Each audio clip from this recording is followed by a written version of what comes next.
فلما القوا سورہ یونس آیت نمبر 81 اور 82، 11واں پارہ سورہ یونس آیت نمبر 81 82 پڑھیے۔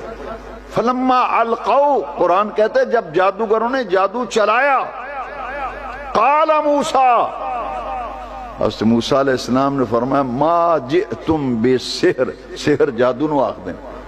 موسیٰ علیہ السلام نے فرمایا اے جنہ تسی جادو کیتا ہے نا تے عمل چلایا ہے، ان اللہ سیبطلہ، میرا اللہ تبارک و تعالی اس جادو کو ختم کر دے گا۔ ختم جادو کو اللہ نے کیا اور ذریعہ موسیٰ علیہ السلام کا عصا بنا دیا۔ فعلق عصاک، اپنا عصا پھینکو۔ اب بزرگوں نے لکھا ہے جس کو خدشہ ہو کہ مجھ پہ جادو کو کرتا ہے، جادو کا عمل چلتا ہے، یہ 2 آیتیں بزرگوں نے لکھا ہے، 10 مرتبہ مغرب کی نماز پڑھے، 1 دفعہ آیت الکرسی اور آخری 3 کل 3 دفعہ یہ پڑھ کر آیت الکرسی پڑھ کے، یہ دونوں آیتیں سورہ یونس کی آیت نمبر 81 اور 82، فلما القوا قال موسیٰ ما جئتم بسحر ان اللہ سیبطلہ ان اللہ لا یصلح عمل المفسدین ویحق اللہ الحق بکلماتہ ولو کرہ المجرمون۔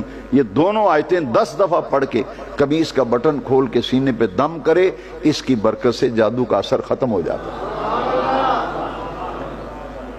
صوفیاء نے لکھا ہے کہ 21 دن یہ عمل کرے، 21 دن لگاتار، جادو ختم، اور اس کے بعد بھی پڑھتا رہے۔